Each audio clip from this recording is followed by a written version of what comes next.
question. Just, just so they can hear you, Dana. Back 'cause to you the can't- middle school, because you addressed health and you also addressed robotics. But in the last couple of years, the seventh graders have taken a step back in their foreign language offerings, and so they only have one semester of foreign language, and it's really not very productive in the fact that if you have first semester, seventh grade, and you have 3 semesters with nothing, eighth grade's going to be a challenge regardless. You know, it's only really seems to be a benefit for the kids to get it to the fourth quarter so that there's some transition. So will you have an opportunity to address that issue? That has in the not been budget? included in next year's budget. What we have currently in place is known as a flex program in grade 7. It's an introductory program to foreign language. Full-time foreign language study begins in grade 8. And when we take a look at surrounding middle schools, particularly in the last few years, I think that North Reading is in good standing because many middle schools have actually eliminated foreign language from the middle school course of study due to significant budget reductions. So right now we're maintaining what we currently have, and I'm glad that we're able to do that. But at this present time, there is not a plan to expand that as part of a level services budget. But that's been another initiative of ours for a long Especially time. at the high school, too. Yeah. I mean, the concern with only Expanding offering 2 languages. Besides French and Spanish at the high school, adding to that as well. Anybody else? Yes, sir. Tony McPherson from the North Reading Music Boosters. And one of the concerns that I've had for many, many years regarding the concept of the level services budget is that every year something gets cut, something gets changed that reduces the programs that are available, and that becomes the new norm. And year after year, that norm keeps dropping and dropping. Is in the process of looking at or adopting the level services budget idea, is there actually any long-term considerations in that process? You know, you're right. It's funny that it's level services, but there is a little bit each year, a little bit of a drop-off so that we can get to level services the next year. As far as the long term, I guess we're victims of revenue. I mean, it's just so hard to plan out. We know, and I think we've gone through this exercise in the past, of what we would like to do going forward. You know, people have talked about, you need a 3-year budget. Well, we can tell you exactly in 3 years where we'd like to be with our budget. The question is, we're not going to be able to fund it. And that's just, it's kind of, I know Selectman O'Leary talked about this before, but kind of an institutionalized problem that we have based on the way that revenues are generated. You know, Proposition 2.5, and I'm not saying it's a bad thing, but it's really limited us to 2.5% increase in property taxes, which is the vast majority of the way we raise revenue in this town. And then after that is the state aid, above and beyond that.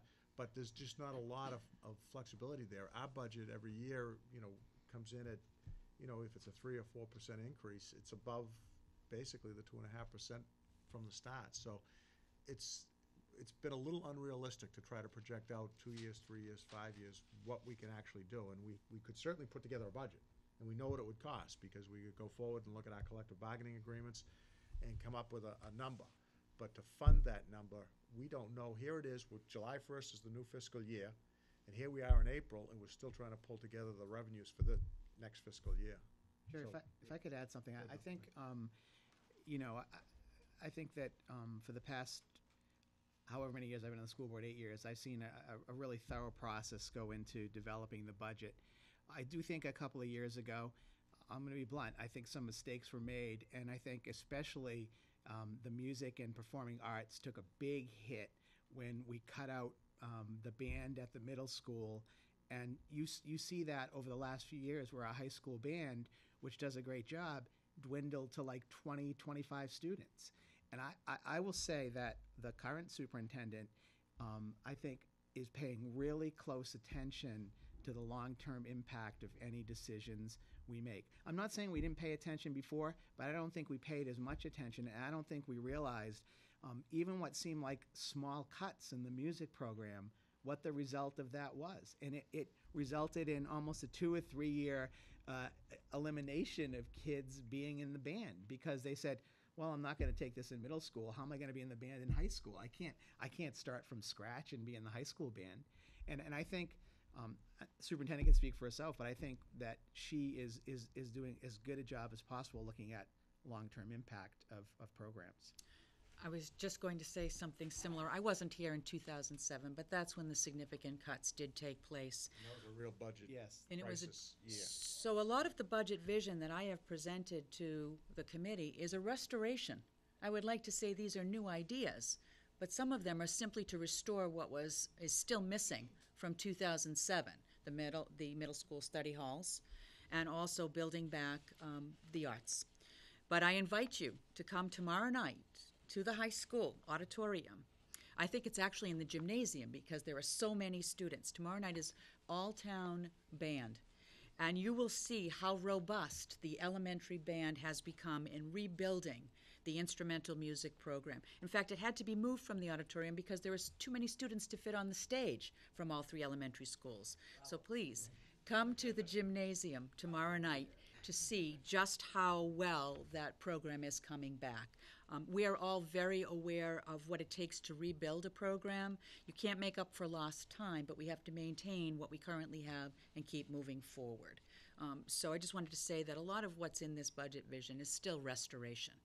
Especially the technology positions. I think we're down to, we had 3 or 4 people at one time. What are we down to? 2? I don't know what the numbers are. Well, maybe. we had several technology integration specialists that were handling the support that's provided to teachers and making sure that teachers are using the technology available to them to enhance learning and teaching. We currently have 1 technology integration specialist for 5 schools. I don't want to say this, but where I came from, we had 1 for every school. So we're looking at restructuring, but we need to add some personnel. And it's different from the administrative technology that we're typically used to do our jobs to manage the district. This is technology integration, which is very different from a technician that goes in and fixes a computer or a printer. So we do need those support staff as well, but we really need to enhance our technology integration specialist area to continue to move forward with the technology available. As you know, it's changing daily, and just trying to keep up with what's coming out is a feat in and of itself. Making sure that all of our educators who are old like me stay on top of new innovation is another challenge. But we can't not do it. We must do it because students are using the technology, and we have to make sure we're keeping up with them. You know, the other thing is, I don't think we want to get too complacent each year with a budget process, because when you say our goal is level services, that doesn't sound like a very ambitious goal to maintain level services. We should have new initiatives. But we're realistic, and we've been around long enough now to know that each year is a struggle, and we want to at least get through the year not having to reduce or cut back. And I hope there's a time comes in the future when we can actually be more ambitious and look towards the future and add things that we all feel should be part of the curriculum in the program here. And again, reduce fees. I mean, the fee structure we have now, it's interesting because we've had a fee structure for athletics and activities, course busing, and it's interesting to see some of the other cities and towns, the school districts around us now starting to come up to that same level and realize the same problems that we are with all of their fees. I mean, we were charging a lot more, I think, than a lot of towns were, and now they're coming right up to the same level that we are. Cliff? Yeah, there's another element to the revenue stream that we're being shortchanged in, and every community is being shortchanged in, and that's the state aid. There was a study recently in the past 6 months or so that's called Cutting Class, and it looks at the issues with state funding and how it's insufficient because the formulas and the upkeep by the state has fallen behind. In addition to that, you know, we get a piece of the Chapter 70 funding each year, not full up as it should be.